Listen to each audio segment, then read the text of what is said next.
सत चैतन्य।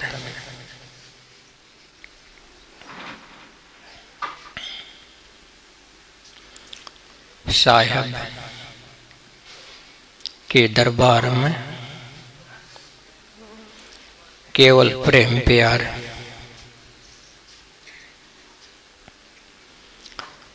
साहेब के दरबार में केवल प्रेम प्यार, केवल प्रेम प्यार। साहेब प्रेम में राजी। तजे दुर्योधन के पकवान खाया दासी सुत भाजी। जब तब करें फतेरा कोई, खाए सबरी के बेर। ऋषि मुनि सब रोई, किया यज्ञ दुष्टर। बटोरा सकल समाजा, मरता सबका मान। सुपुच बन घंट न बाजा। ऊंची जात का कोई मत कर अभिमान। साहिब के दरबार में केवल भक्ति प्यार।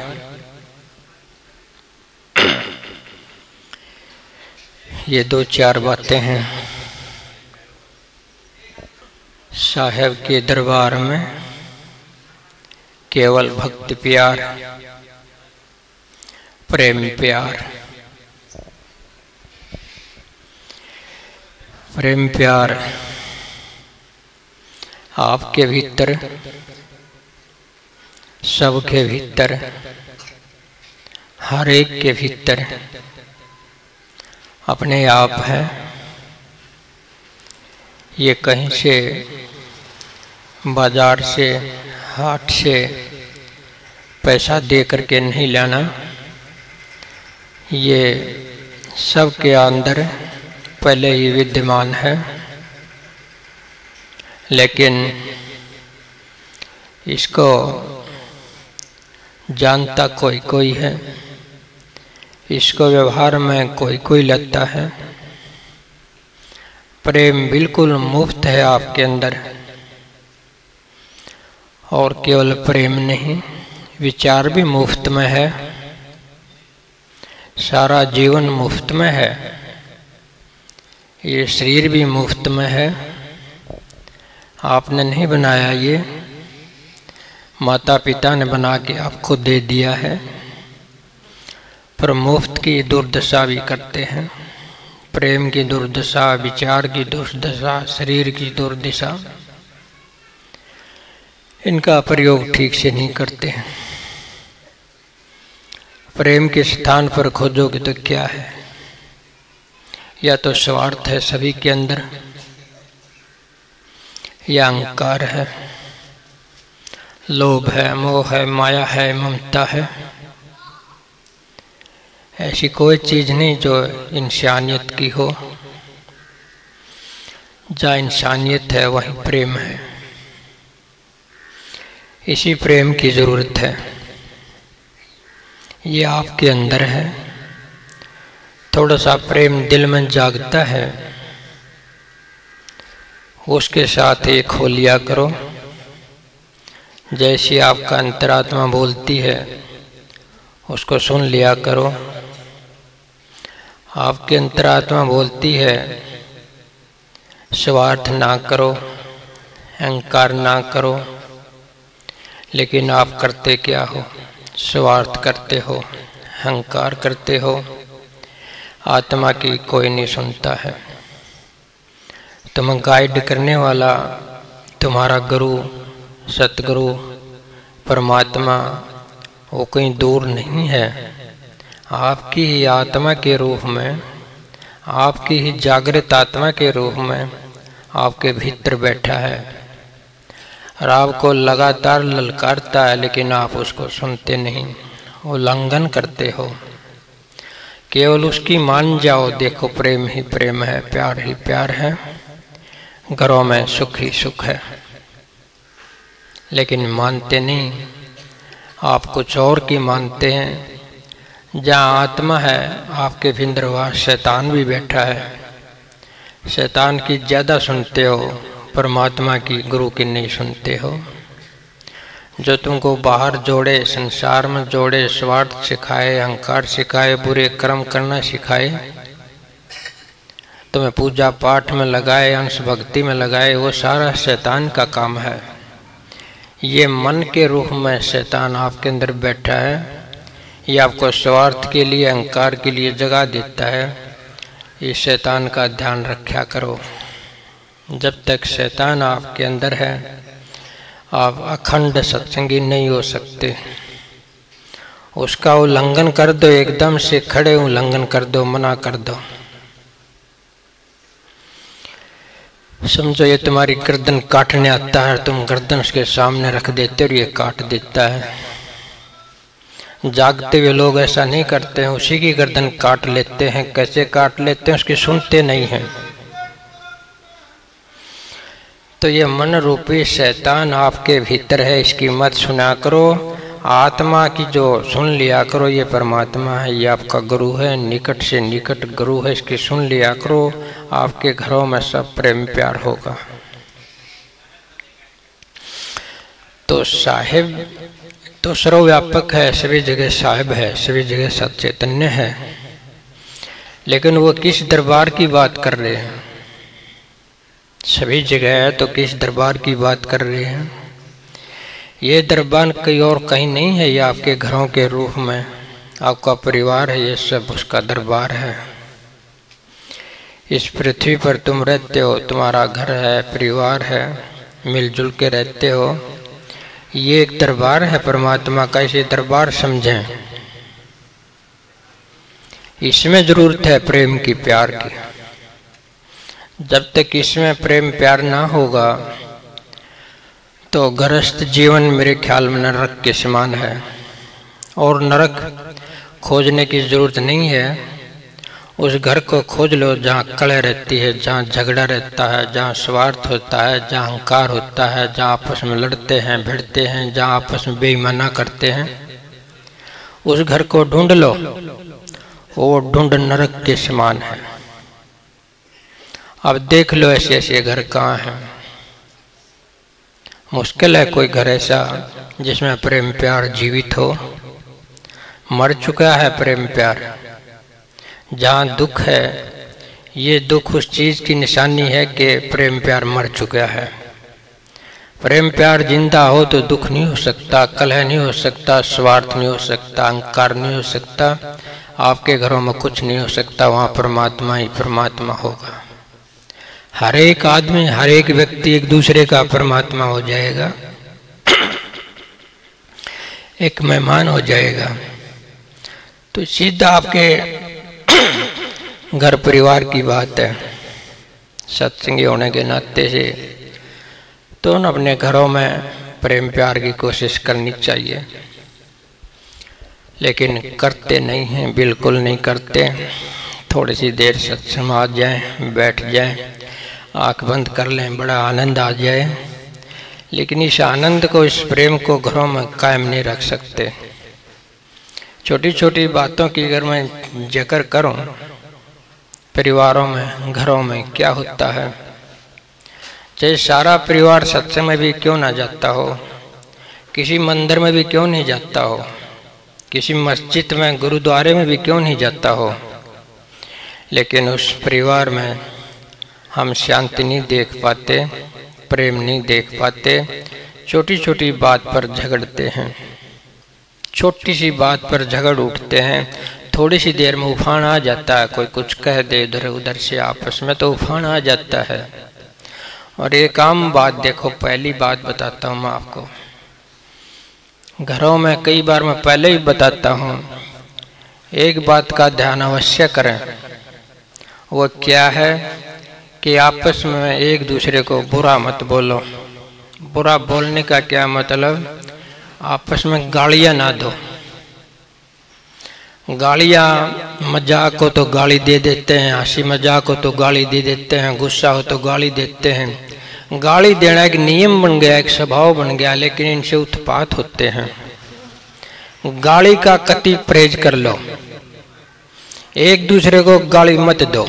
घर के अंदर अगर कोई दूसरा तुमको गाली देता है तुम मत दो, अपने आप बंद हो जाएगा। थोड़ा सा देख करके कि इसमें सुधार आ गया है, मेरी गाली का कोई फायदा नहीं है, वो अपने आप को अपमानित महसूस करेगा, अपने आप को अपमान मानेगा कि आगे से कुछ नहीं बोला है, मैं गाली दी, इसने गाली नहीं दी, झुक जाएगा वो कुछ दिन में।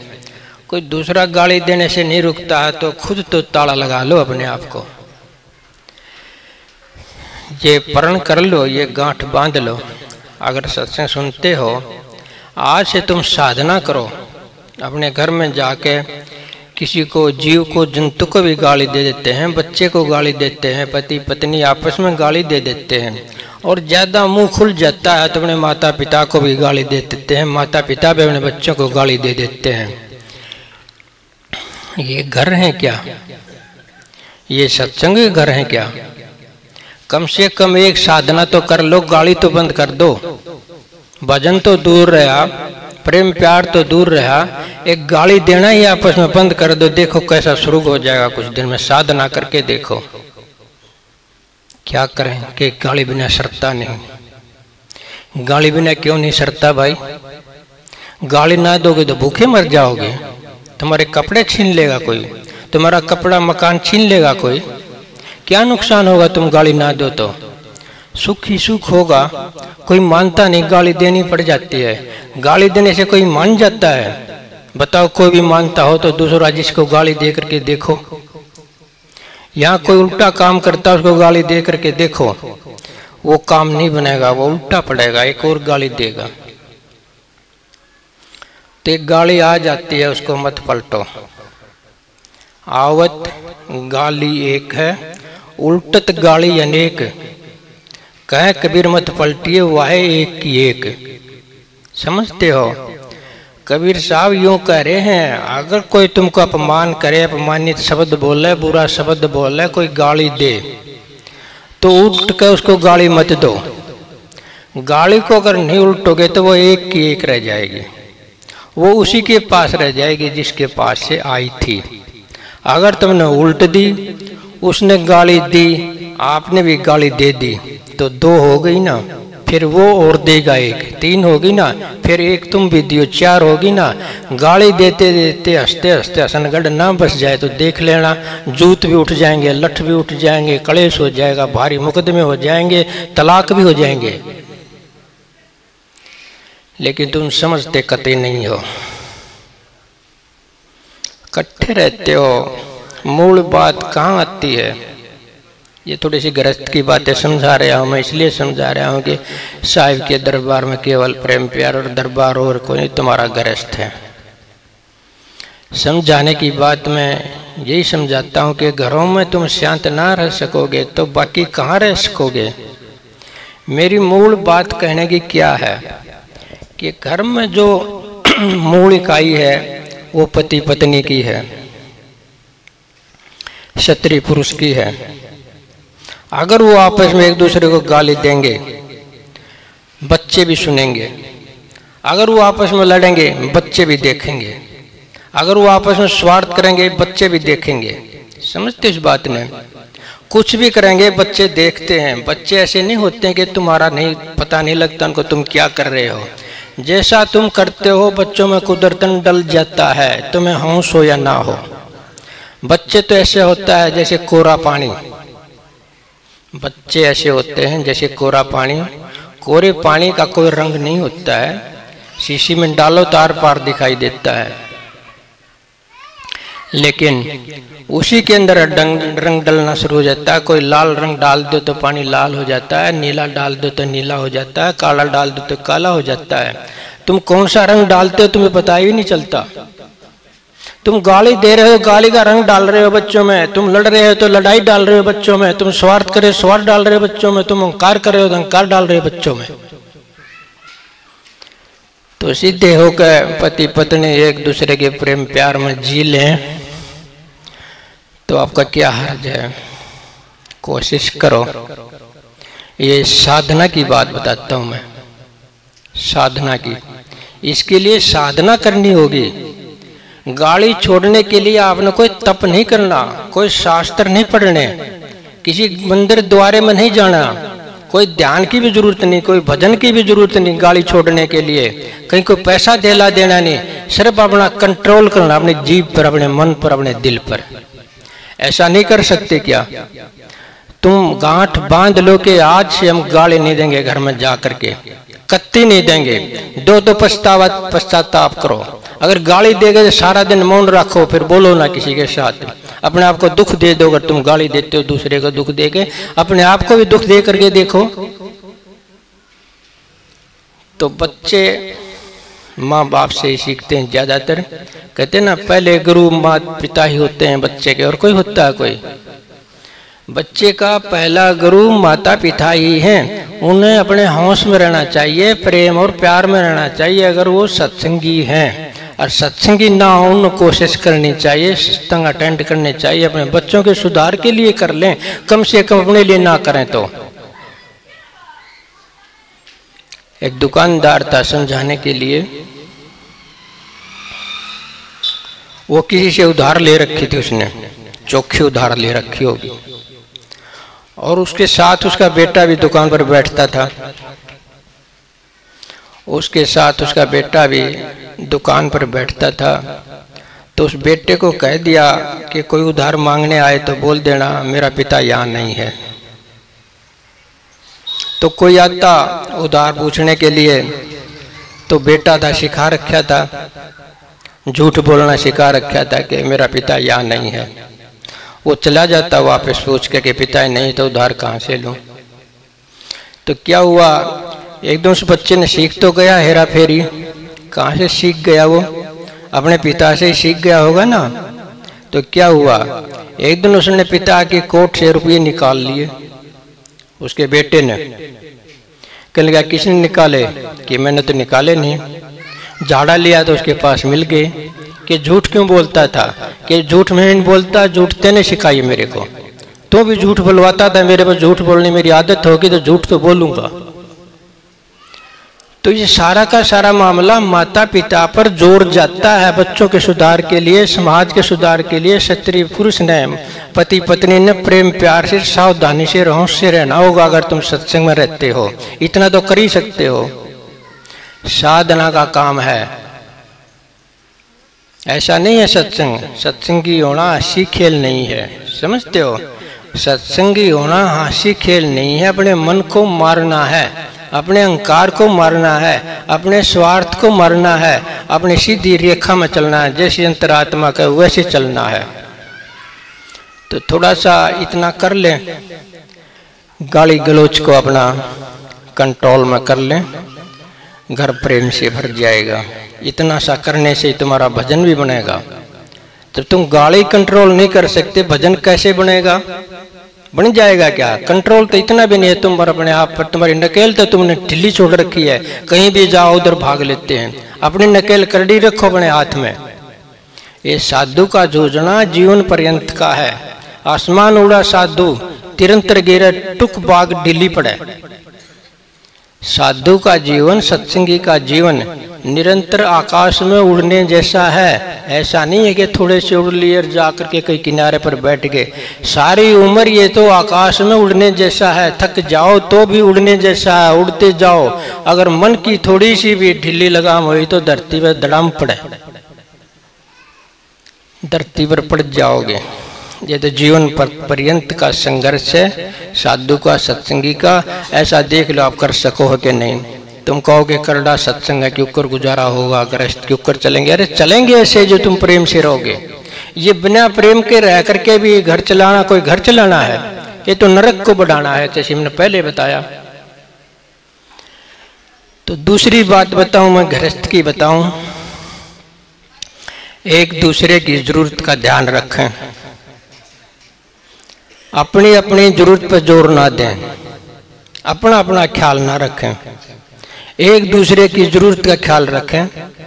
देखते रहो कि उसने क्या जरूरत है, वो भी देखे कि उसको क्या जरूरत है। एक दूसरे की जरूरत पूरी करोगे तो सबकी जरूरत पूरी हो जाएगी। अगर अपनी अपनी जरूरत पूरी करोगे तो किसी की भी जरूरत पूरी नहीं होगी। क्योंकि छीना झपटी हो जाएगी। छीना झपटी में किसी की भी जरूरत पूरी नहीं होती। ये प्रेम का एक नियम है। घर में प्रेम लेना है तो ये एक नियम है कि तुम एक दूसरे की जरूरत का ध्यान रखो। किसी की कोई भी जरूरत है, किसी की सेवा करनी है, रोटी की है, पानी की है, कपड़े की है, और कहीं कुछ भी है, एक दूसरे का ध्यान रखो कि इसको सुख कैसे देना है। हर एक दूसरे को सुख देगा तो प्रेम हो गया। कौन दुखी रहेगा? मैं आपको सुख दूंगा, तुम मेरे को सुख दो, बताओ कहाँ से दुख आ जाएगा? आ ही नहीं सकता है। तो थोड़ा सा ये ख्याल रख लें, प्रेम के नियम में आ जाओ कि प्रेम का सिद्धांत ये है कि एक दूसरे का ख्याल रखें। अगर पति पत्नी केवल, स्त्री पुरुष केवल इस बात का ध्यान रख लें तो घर स्वर्ग के समान हो जाएगा। उन्हें स्वर्ग के बारे में कल्पना करने की भी जरूरत नहीं है। उनके घर में उनके जीवन इतना आ जाएगा कि आनंद से भर जाओगे। आपसे जब प्रेम हो तो तुम कैसा महसूस करते हो? किसी चीज की जरूरत पड़ती है जब आपस का प्रेम हो? कतई नहीं पड़ती है। आपस का प्रेम होना चाहिए। सब भर गए तुम भीतर से आपस का प्रेम हो तो। तीसरी बात है, थोड़ी सी पहले ही बताई कि एक दूसरे के जो है जरूरत का ख्याल रखो। तीसरी क्या है कि एक दूसरे के ऊपर जो अहंकार का प्रहार ना करो। अहंकार से भी बचो। अहंकार का क्या मतलब है कि मैं इससे बड़ा हूँ, मैं इससे बड़ा हूँ, मैं क्या इससे कम हूँ? कोई आदर चाहे, सम्मान चाहे, मान चाहे, सब अहंकार के लक्षण हैं। कोई छोटी मोटी बात कहे तो उबल के खड़े हो जाते हो, सहन नहीं कर सकते, ये अहंकार के लक्षण हैं। और घर में तो ये हमेशा ही चलता है ना। आपस में कितने अहंकार के द्वंद्व में भरे रहते हैं एक दूसरे के ऊपर बगा अकारण। किसी घर में सारी चीजों की मौज है, अच्छा पैसा है, अच्छा धेला है, अच्छी गाड़ी है, फ्रिज है, एसी है, टीवी है, बहुत बढ़िया है, सब मकान है, धंधा है, सब जमीन है, उद्योग है, सारी चीजों की मौज है, लेकिन उस घर में लड़ाई क्यों है? जब सारी चीजों की मौज है तो उस घर में लड़ाई क्यों है? ये एक ही कारण है कि अहंकार। सहन नहीं होती किसी की बात, अच्छी होती न बुरी होती, कैसी भी सहन नहीं होती। तो थोड़ा सा इस पर ध्यान रखें कि खुद में उबाल आने लग गए तो थोड़ा सा कंट्रोल में हो जाए। थोड़ा सा होश कर लें उस टाइम, बस थोड़े से डट जाओ। थोड़े से डट गए, अहंकार आने से पहले तो समझो डट गए। समझते हो? बस ये अहंकार का ख्याल रखा करो कि तुम आपस में बड़े ना बन के खड़े हो जाओ। बस थोड़ा सा नवा कर रहा करो, थोड़े से नरम होकर रहा करो, प्रेम से रहा करो, त्याग के साथ रहा करो। देखो प्रेम का दुश्मन कौन है? अहंकार है। अहंकार का दुश्मन कौन है? प्रेम है। प्रेम को धारण कर लोगे तो अहंकार मर जाएगा, अहंकार को धारण करोगे तो प्रेम मर जाएगा। तो ध्यान से सत्संग सुनो तो तुम साधना करो, एक एक बात को ध्यान में लो तो बात बन सकती है, और वैसे ही बात सुन के उड़ा दो तो कोई बात नहीं बन सकती। समझते हो ना? कोई बात नहीं बन सकती। अब तीसरी बात है, चौथी बात है थोड़ा सा ध्यान करने की। तुम एक दूसरे की जरूरत का ध्यान रखने लग गए, गाली बंद कर दी, अहंकार पर ध्यान कर लिया कि अहंकार नहीं करना। अब चौथी बारी है ध्यान भी करना। ध्यान करे बगैर ये चीजें परमानेंट नहीं होगी, न जाने कब तुम छूट के भाग लो। ध्यान करोगे तो तुम्हारी आत्मा प्रकट होगी, अंदर का आनंद प्रकट होगा, एक जो भीतर का जो है शांति, संतोष, एकपन प्रकट होगा। ध्यान से ये एकपन प्रकट होगा। थोड़ा सा ध्यान और कर लो। गृहस्थी होने के नाते से 2 टाइम या 1 टाइम भजन जरूर करना चाहिए। अगर तुमने ध्यान भजन नहीं करा तो तुम खाकी हो और खोखे हो, बिल्कुल ऐसे हो जैसे तुम आए थे, बल्कि इससे भी तुम घटिया होकर के जाओगे। अगर ध्यान ना किया, भीतर की भराई नहीं होगी। बाहर की भराई कितनी भी हो जाए, भीतर की भराई नहीं होगी। भीतर की भराई बिना गृहस्थ नहीं चल सकता, संतोष नहीं आ सकता, ज्ञान नहीं आ सकता, एक दूसरे प्रेम नहीं कर सकते। भीतर की भराई होना जरूरी है। हम तो ध्यान करेंगे, ध्यान बिना मनवा नहीं भरे जी। हम तो ध्यान करेंगे, ध्यान बिन मनवा नहीं भरे जी। जब तक तुम ध्यान नहीं करोगे, मन नहीं भरेगा। मन नहीं भरेगा तो ये उत्पात करेगा। छोटी सी बात आपको समझाने के लिए, जब बच्चा जन्म लेता है, माँ के पेट में उसको कोई दिक्कत नहीं होती, सारी चीज़ें उसको लगातार कुदरतन सप्लाई होती हैं। उसे ये भी नहीं पता होता कि मैं हूँ भी कि नहीं हूँ, बच्चे को पता नहीं होता, बिल्कुल शांत साम्य अवस्था में, जैसा कि वो समाधि में हो। पेट में बच्चा ऐसा होता है जैसा कि समाधि में हो। वो तो बिल्कुल पानी के बीच में होता है, उसको हाल लग ही नहीं सकती। हाल भी लगे तो पानी उठ लेगा। वो तो इतना सुरक्षित, इतना शांत और समाधि में होता है, उसको पता ही नहीं होता। लेकिन हमारे महात्मा लोग कहते हैं कि दुख उठाता हो तो कुंभ कुंभ कुंभ नरक है। पेट तो उल्टे पैर लटका रखा है, उल्टे पैर ना लटकाए तो जन्म कैसे होगा। इसको उल्टा सुल्टा बोलते ये महात्मा लोग, ऐसी बात नहीं है। बच्चा गर्भ में सबसे ज्यादा सुखी होता है, इससे ज्यादा सुख उसको जीवन भर नहीं मिलता जैसा वो गर्भ में सुखी होता है। सब कुछ ऑटोमेटिक उसको सप्लाई होता है, शांत बिल्कुल ऐसा शून्य मुक्ति में जाकर रहता है। तो कब रोता है वो? जब बाहर आ जाता है, पेट से बाहर आ जाता है। लेकिन क्यों रोता है? उसको जरूरत है। अब उसको जरूरत है खुराक की। पेट में तो ऑटोमेटिक खुराक मिल रही थी, लेकिन बाहर आने के बाद उसको खुराक की जरूरत है। खुराक मांगने के लिए रोता है, रोता ना खुराक मांगने के लिए। उसको खुराक दे दी जाती है, वो चुप हो जाता है। आपके लिए भी यही है, मन के लिए भी यही है। जब मन उत्पात कब करता है, बच्चे की तरह कब रोता है? जब उसकी खुराक घट जाती है। उसको ध्यान की खुराक दे दो, चुप हो जाएगा। जैसे बच्चे को उसकी खुराक की जरूरत है, उसको दूध दे दिया जाता है तो चुप हो जाता है। अगर दूध ना दो तो चुप हो जाएगा क्या? वो तो छोटा सा होंदा ही बच्चा है, छोटा सा। बड़े थोड़े से और छोटे से ऊंचे बच्चे को ले लो आप, खिलौने रख दो, सारी चीजें रख दो, खाने पीने की चीजें रख दो और सारी चीजें रख दो, लेकिन उसको माँ का प्रेम ना दो, माँ का दूध ना दो, वो चुप हो जाएगा? नहीं हो सकता।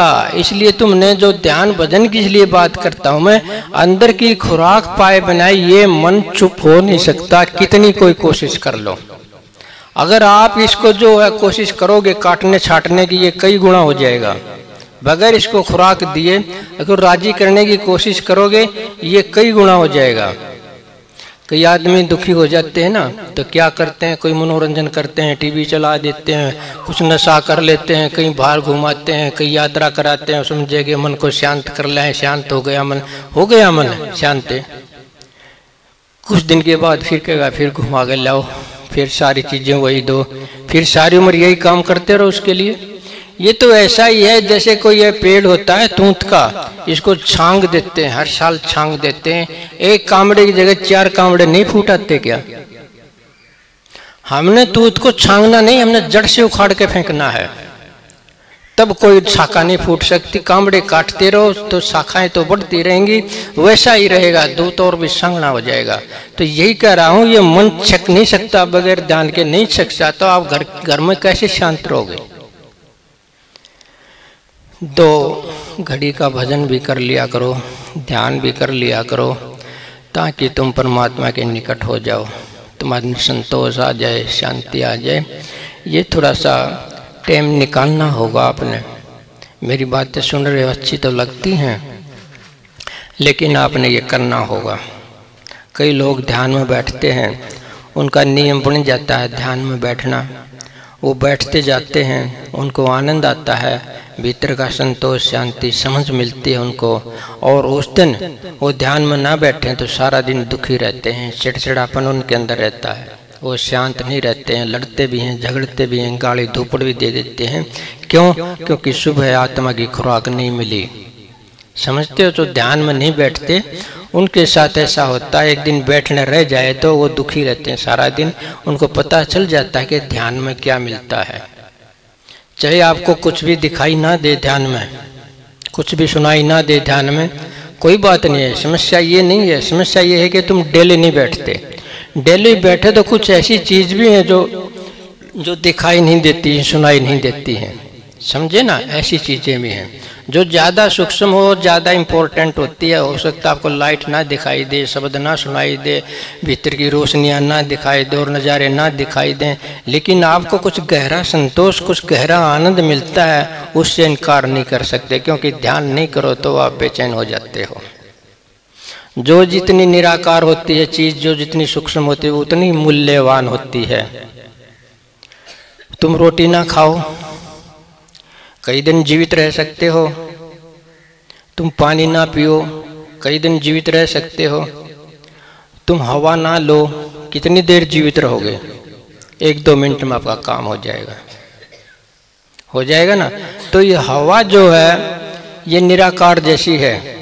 परमात्मा यूं ही अंदर अंदर जाओगे तो निराकार जैसा है। अगर वह ना रहे 1 मिनट सेकंड भी आप रह नहीं सकते, आप हो ही नहीं सकते। जो जितना सूक्ष्म उतना ही महत्वपूर्ण, उतना ही उसका मोल है। ये हवा से भी ज्यादा मोल किस चीज का है? इस आकाश का है। अगर भीतर आकाश ना हो तो आप सांस ही नहीं ले सकते। नाक के अंदर आपके अंदर कुछ सूड़ दिया जाए, इसमें आकाश से क्या आप सांस ले सकते हो? तुरंत मर जाओगे। तो हवा से भी सूक्ष्म जो है ये आकाश से, ये उससे भी मूल्यवान है। तो इसीलिए मैं ध्यान की बात ये समझा रहा हूँ। बेशक से कुछ दिखाई ना दे, कुछ सुनाई ना दे, इस चीज की फिक्र ना करो। ये देखो तुम कितने ठहर गए अपनी आत्मा में। ये देखो तुम अपनी आत्मा का कितना पालन करने लग गए हो। बस तुम करने लग गए हो अपनी आत्मा का पालन, अपने आत्मा के अंदर ठहरने लग गए हो तो तुम्हारा ध्यान बनता है। समझ के ये परखने की बात है। इस तरह से मत परखोगे तुम्हें दिखाई देता है कि नहीं देता है। इस तरह से परखोगे हम कितने ठहर गए, हम कितने शांत हो गए, हम कितने संतोष में चले गए हैं, हम कितने प्रेम से रहते हैं, कितने विवेकशील हो गए। इस बात से अपने आप को परखो। बस ध्यान का यही फायदा है। तुम चेतन होकर डेली ध्यान कर लिया करो। अब अगली बात है, ये सब मैंने स्वार्थ की बातें बताई, ज़्यादातर घरेलू स्वार्थ की बातें। इसमें मैं एक चीज़ और जोड़ देता हूँ गृहस्थ में, परोपकार की। तुम गाली नहीं देते एक दूसरे को, तुम एक दूसरे की जरूरत का भी ध्यान रखते हो। अहंकार में भी तुमने कुछ नियंत्रण कर लिया है और ध्यान में तुम बैठते हो। ये तुम्हारा पारिवारिक मामला है, तुम्हारा व्यक्तिगत मामला है। लेकिन सामाजिक मामला और भी जोड़ दूं आपके साथ। एक गृहस्थी आदमी को थोड़ा सा परोपकारी भी होना चाहिए। जैसा तुम कमाते हो, कुछ करते हो, उसमें से कुछ सेवा में भी लगा दो। कोई भूखा हो, प्यासा हो, किसी के पास कपड़ा ना हो, कहीं जरूरत हो, तो थोड़ा बहुत उसकी सेवा कर दो। समझे ना? अपने परिवार के सिवाय समाज से भी जुड़ो। थोड़े से समाज से जुड़ोगे, जितने जुड़ोगे उतना तुम्हारा परमात्मा स्वरूप हो जाएगा। जैसे सूर्य है, ये सबको रोशनी देता है। क्या रोशनी अपने लिए है इसकी? एक पेड़ अपना फल लगाता है, क्या पेड़ अपने फल को आप ही खाता है? वो दूसरों के लिए बनाता है, दूसरे खाते हैं। पेड़ अपने फल को कभी नहीं खाता। तो थोड़ा बहुत फल आपको जो लगे आपकी मेहनत से, तो उसमें से थोड़ा बहुत सेवा में भी लगा दो। जहाँ भी आपकी मन मर्जी हो वहाँ सेवा कर दो। किसी आते की, जाते की, गरीब की, जहाँ भी आपको जरूरत पड़े वहाँ सेवा करने का डर नहीं होता है। इससे तुम्हारी आत्मा खिलेगी, तुम्हारी आत्मा बढ़ेगी, गृहस्थ तुम्हारा सफल हो जाएगा। लेकिन एक बात ध्यान रखने की है, चाहे तुम थोड़ी सेवा करते हो चाहे ज्यादा करते हो, उस सेवा के पीछे अहंकार नहीं होना चाहिए। वही बात फिर आ जाती है। अगर सेवा के पीछे कुछ देते हो किसी को, अगर तुम दानी बन बैठते हो कि मैं अच्छा दानी हूँ, बड़ा दानी हूँ, मेरे लोग प्रशंसा करते हैं मेरे खुशी से कि भी बड़ा फलाना आदमी बड़ा दानी है, दानी मत बनो, दान कर दो। रहीम के पास किसी ने कहा कि तुम दान करते हो लेकिन नीचे नैन क्यों रखते हो? उन्होंने कहा कि देने वाला कोई और है, देता है दिन रैन, लोग भ्रम मेरा करे इस विद नीचे नैन। महात्मा था रहीम, वो बड़ा दान करता था, बड़ी सेवा करता था।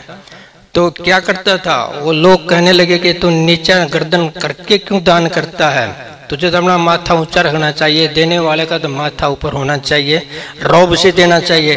कहने लगा ये बात नहीं है, मेरा हो तो मैं रौब करूं, ये तो परमात्मा का दिया और दिन रात देता है, मैं उस दिए हुए को तुमको दे देता हूँ, इसलिए मेरे नैन नीचे है, मैं कुछ नहीं करता, तुम्हें भ्रम है कि मैं करता हूँ।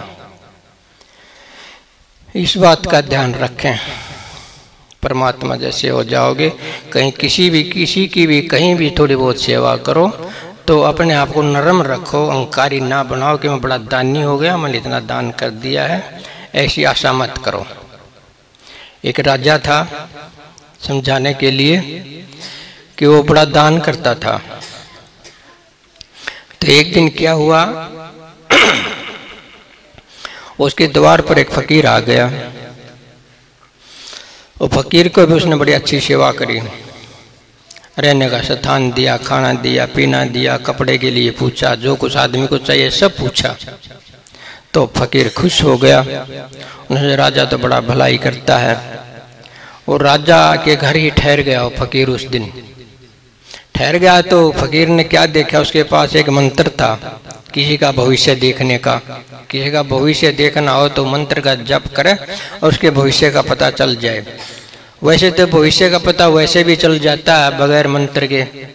जैसा पीछे आपने किया था वैसे अब हो, जैसे अब हो वैसे आगे होगे। जैसे पीछे थे वैसे अब हो और जैसे अब हो वैसे आगे होगे। इसलिए अपने कर्म को बदल दो ताकि आगे बढ़ी हो जाओ। तो उस फकीर को पता चल गया कि ये राजा बड़ा अच्छा दानी है, इसको अहंकार नहीं है मन में, इसको थोड़ा सा दिखा दूं कि बगैर स्वार्थ के दान करें तो क्या फायदा होता है।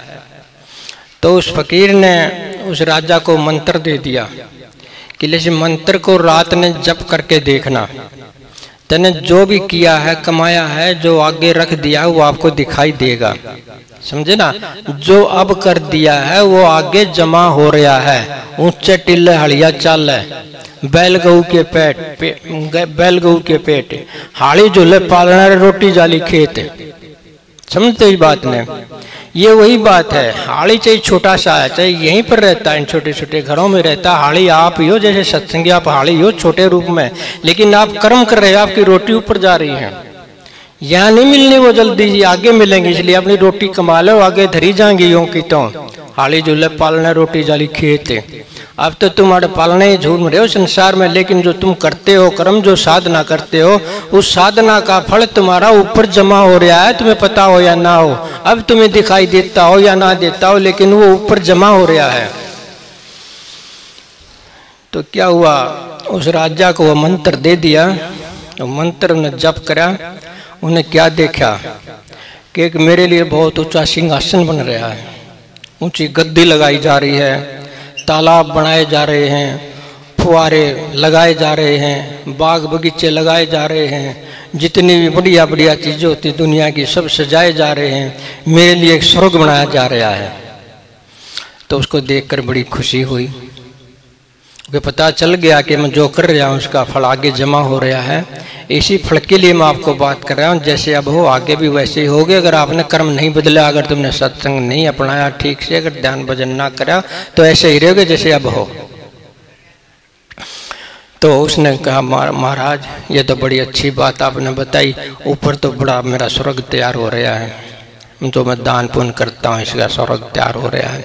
लेकिन कोई ना, वो इतना कह के चला गया फकीर के थोड़ा सा होश में रहना, होश में रहना, थोड़ा सा बन तो रहा है तेरे लिए स्वर्ग अंदर, तो लेकिन होश में रहना, खोल के बात ना बताई। तो फकीर तो ऐसा कह के चला गया। कुछ दिन में क्या हुआ, राजा ने और भी दान करना शुरू कर दिया, और ज्यादा बड़ा लंबा चौड़ा स्वर्ग बन जाएगा। लेकिन उसके धीरे धीरे भीतर अहंकार पैदा हुआ कि मैं तो बड़ा दानी हो गया। लोग उसको सराहने लग गए, वो सराहने से राजी होने लग गया। आपको कोई सराह और राजी हो तो ये अहंकार है ना पता हो, तो आपको कोई विसराव उदास हो जाओ तो ये अहंकार आपको ना पता हो। तो उसको सराहने लग गए लोग, दूर दूर तक बात जाने लगी कि फलाना राजा बड़ा दानी है। वो भी अपने आप को दानी मानने लग गया, दान देने की बजाय अपने आप को दानी मानने लग गया। बस ये दानी मानने लग गया अपने आप को, तो ये अहंकार आ गया। कुछ दिन में फिर आया वो फकीर, कह लगा मंत्र का जाप फेर करके देख। उस मंत्र का जाप करा तो क्या देखता है, वो कहते सारे स्वर्ग में आग लगी हुई है, उसके तालाब जल रहे हैं, सिंहासन को उठाकर फेंका जा रहा है, उसके पेड़ काटे जा रहे हैं, हरे हरे मैदान जो सूख गए हैं, रेता ही रेता है, बालू रेता है, न जाने कुछ भी नहीं, वहाँ झरने थे अब वहाँ सूखा पड़ा है। वो तो घबरा गया देखकर, अरे क्या हुआ, मैं तो पहले से भी ज्यादा दान करता था, अब क्या हो गया, अब तो और भी बड़ा स्वर्ग बनना चाहिए था। तो फकीर के पास फिर भागा के महाराज ऐसा हुआ, ऐसा वैसे नहीं हुआ है, तूने अवगुण किया है। अवगुण क्या किया है, तूने देने का अहंकार किया है। देने का अहंकार मत कर, फिर वैसा ही हो जाएगा। होश में रह कि देने वाला कोई और है, लोग भ्रम मेरा करें इस विधि नेचे नैन। तो इस तरह से दे करके भूल जा। ईसा मसीह भी कहते हैं ना, दे करके भूल जा। इस हाथ से दिया है तो दूसरे हाथ को पता नहीं चलना चाहिए। कि ये मैंने दे दिया है। इस हाथ को देते हो, नेकी कर कुएं में डाल, ऐसी आती है ना बात। नेकी कर, नेकी को याद मत रखो कि मैंने नेकी कर दी, उसको कुएं में डाल, भूल जाओ उसको। तो आपको ये थोड़ी सी परोपकार की बात समझा दी कि गृहस्थ में थोड़ा सा एक दूसरे को प्रेम से बोलें, गाली देकर ना बोलें, दूसरे की ज़रूरत का ध्यान रखें, अहंकार ना करें, थोड़ा सा नेम टेम से ध्यान भी कर लें, जैसा बनता हो सेवा कर लें। ये जरूरी ना सेवा ज़्यादा ही करो, ये जरूरी ना सेवा थोड़ी करो। सेवा के पीछे तुम्हारा भाव ऐसा होना चाहिए बिना अहंकार का, थोड़ी हो चाहे ज़्यादा हो। ज़्यादा करने का कोई महत्व नहीं है, उसके पीछे अहंकार हो गया तो अहंकार नहीं होना चाहिए। बस छोटी सी सेवा हो चाहे उसमें जो है बात बन जाएगी आपकी। तो एक और बात हो, पहले थोड़ी चर्चा कर भी दी थी मैंने बच्चों के बारे में। गृहस्थ में अगर माता पिता बच्चों पर थोड़ा ध्यान दे लें तो अच्छी बात है। बच्चे मैंने कहा था कि कोरे पानी जैसा होते हैं, जैसा रंग डालोगे वैसे ही वो हो जाएंगे, लेकिन इसके लिए थोड़ा सा आपने कोशिश करनी होगी। धमका के ताड़ के बच्चे नहीं सुधारे जा सकते, ये गांठ बांध लो आप। तुम बड़े हो, नहीं मानते तो थप्पड़ पाड़ देते हो, उसको गाली दे देते हो, नहीं मानता तो कोई बात नहीं, थोड़ी सी ढील दे दो, थोड़ी देर में बच्चा अपने आप समझ जाएगा। बच्चा हट्ठी होता है लेकिन थोड़ी सी देर के लिए होता है। तुम उसको थोड़ा सा छोड़ दो, आकर पकड़ता है तो पकड़ेगा ही, क्योंकि वो आत्मा का पालन करता है। बच्चा बड़ा ऐसा नहीं करता जैसा बच्चा करता है, उसको भूख लगती है रो पड़ता है, और कुछ होता है तो रो पड़ता है। वो ये नहीं सोचता कि फलाना क्या करे, तुम रो रहा। तुम तो सोचोगे कि हम क्या करोगे, दूसरा कहेगा कि क्यों रो रहा है, क्या हो गया इसको। बच्चा नहीं सोचता है, बच्चा अपनी आत्मा का पालन करता है, जो कुछ होता है उसको प्रकट कर देता है। वो तो सारी उम्र जो है रो रो रो करके अपना काम चलाता है जहाँ तक बच्चा रहता है। रो रो करके बड़े हुए हो, आप भी क्यों रोते हो? रो रो करके बड़े हुए हो ना, आप भी क्यों रोते हो? जब माँ के पेट से बाहर आए पहली आवाज तुम्हारी रोने की आई थी ना। पहली आवाज हंसी की नहीं थी, कोई बात की, कोई भाषा की नहीं थी।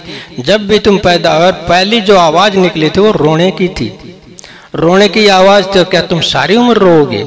जब तो बच्चे थे, मजबूर थे, कुछ नहीं कर सकते थे आप तो आप कर सकते हो, अब भी क्यों रोते हो? आप करो, आजादी से हंसो। रो रो कर बड़े हुए हो, अब भी क्यों रोते हो? अब भी क्यों रोते हो? फिर भी रोते हो। अब तो तुम बड़े हो गए हो, अब भी क्यों रोते हो? तेरी भर्ती तू खुद कर सकता, तुम कर्म के धनी हो। तेरी भर्ती तुम खुद कर सकते हो, अब भी क्यों रोते हो? बच्चा तो ठीक रोता है, वो विवश है, अपनी पूर्ति आप नहीं कर सकता, अपने दूध आप नहीं पी सकता, पानी आप नहीं पी सकता, आप वो अपना कुछ भी नहीं कर सकता, वो तो रोएगा। लेकिन आप तो सब कुछ कर सकते हो, आप तो कर्म के धनी हो, फिर भी क्यों रोते हो? हंसो, आजादी से हंसो, खुशी से रहो, अपने कर्म में विश्वास करो। प्रार्थनाएं बड़ी बड़ी करते हो, प्रार्थनाएं बड़ी बड़ी करते हो, अब भी दूसरे ढंग से रोते हो। समझे इस बात ने? सत्संग में जाकर के, कहीं और जाकर के, मंदिर में जाकर के, मस्जिद में जाकर के, गुरुद्वारे में जाकर के आप छोटी छोटी प्रार्थना नहीं करते, बड़ी बड़ी प्रार्थनाएं करते हो। करते हो ना बड़ी बड़ी प्रार्थनाएं, पता नहीं किस चीज के लिए क्या प्रार्थनाएं कर बैठते हो। आप प्रार्थनाएं करते हो, अब ये मांगना है। बच्चा मांग के लिए रोता है, इतना है कि तुम अब रोते नहीं, तुम प्रार्थना करते हो। रोने की जगह तुम प्रार्थना करते हो। ये तुम्हारा जो प्रार्थना, ये भी दूसरे रूप में रोना है, आपको ना पता हो तो। प्रार्थना मत करो, प्रार्थना करोगे किस चीज के लिए? परमात्मा से मुफ्त में चाहोगे। प्रार्थना का मतलब है कि मेरे को दे दो और दे दो और दे दो। आप चाहते रहो, करते रहो, ऐसा कुछ नहीं होगा। होगा करने से, करने से होगा। बिल्कुल बिल्कुल खुली बात बताता हूँ, करने के बगैर इस जगत में कुछ नहीं होगा। मांगने से कुछ नहीं होगा, प्रार्थनाओं से कुछ नहीं होगा।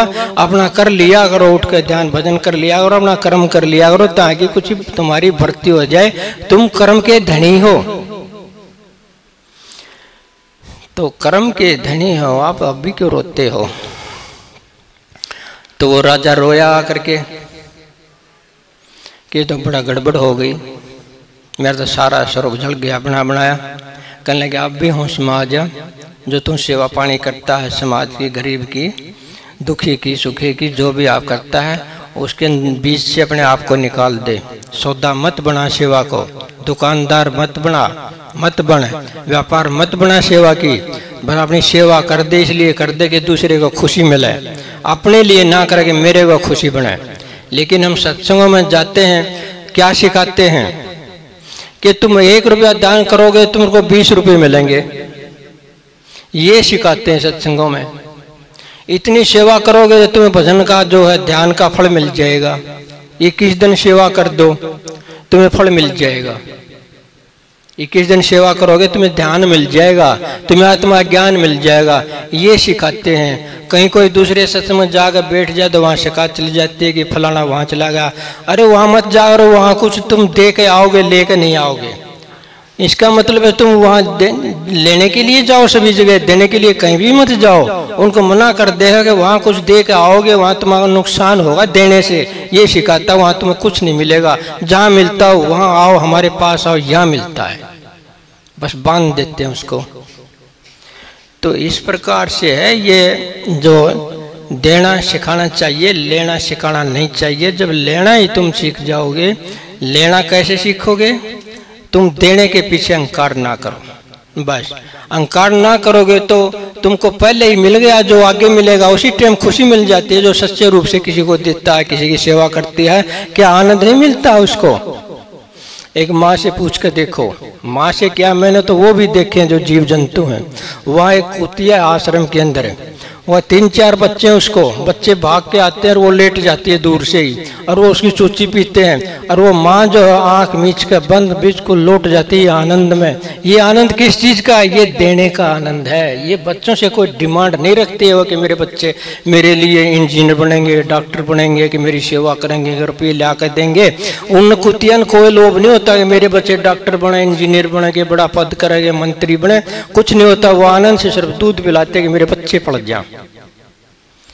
बस देने का मतलब मेरा ये है कि दो तो इस तरह से दो, जैसे जानवर भी दे देते हैं लेकिन इंसान नहीं दे पाता, प्रेम की कमी है, और मुफ्त है सबके पास लेकिन नहीं दे पाता। तो सत्संग के बारे में मैंने आपको कितना बता दिया, कितना ही बता दिया हो, बात तो वही है अमल करने पर। अमल करोगे, कुछ सोच विचार करोगे तो बात बन सके है, नहीं तो नहीं बन सकती। इस संसार में कितने भी लिप्त रहो तुम, मांगते रहो, करते रहो प्रार्थनाएं करते हो, मांगते हो, वो भी क्या मांगते हो? वही चीज़ मांगते हो जो आपके पास ना रहनी। वो चीज़ के लिए तुम कोशिश नहीं करते जो आपके पास सदा रहनी है, और उसके लिए मांगा ही नहीं जाता है क्योंकि वो आपके पास पहले ही है। आपकी आत्मा उसके लिए मांगना ही पड़ता है, और मांगना पड़ेगा तो बाहर की चीज़ के लिए मांगना पड़ेगा। वो मांगना गलत है, वो आज मिल भी गया तो कल क्या होगा? कुछ नहीं होगा। मांगना ही नहीं आता। मांगना क्यों नहीं आता? क्योंकि हम अज्ञानी हैं।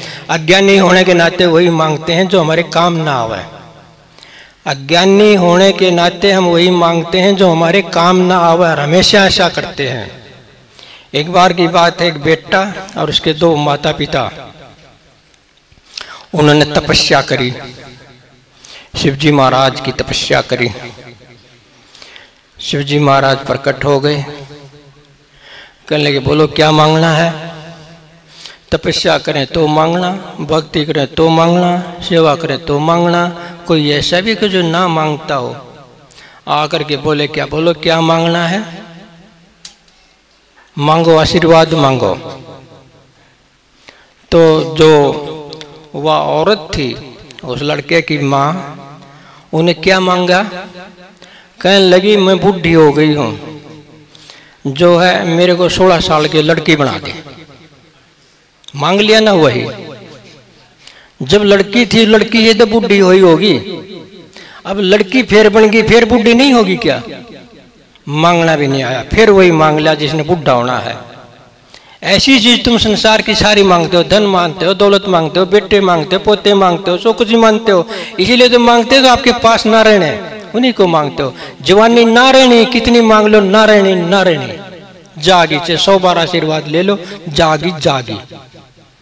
फिर बुढ़े की बारी आ गई कि मांग की मांगना है।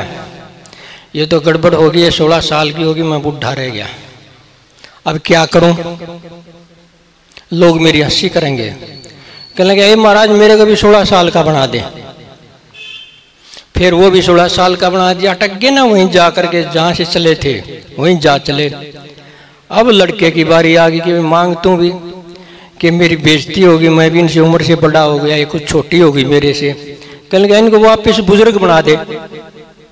दोबारा फिर बुढ़े बना दिए। तीनों ने मांग भी लिया और मांगा कुछ नहीं। समझ गए बात नहीं? यही सारे गृहस्थियां का मामला है, ये आम जन आदमी का मामला है। वो मांगता रहता, मांगता कुछ नहीं, मांगता हमेशा गलत मांगता है। हाँ मांगया तो उसे कर दिए ना फिर उसने भी। हाँ तो देख लो, मेरा कहने का मतलब है भाई तुम सब जानते हो, जान करके भी धोखा खुद को क्यों देते हो? सब जान करके भी धोखा खुद को क्यों देते हो? जाना है एक दिन यहाँ से, पता है सबको, पता है ना, जाना है एक दिन यहाँ से, पता है सबको, सबको पता है। और कुछ नहीं ले जाना यहाँ से, ये भी पता है ना सबको। और साथ में कुछ नहीं जाना, ये भी पता है सबको। फिर भी बुरा क्यों सोचते हो? फिर भी बुरा क्यों करते हो? जरा पूछ कर देखो खुद को। सब जानते हुए भी क्यों धोखा देते हो खुद को?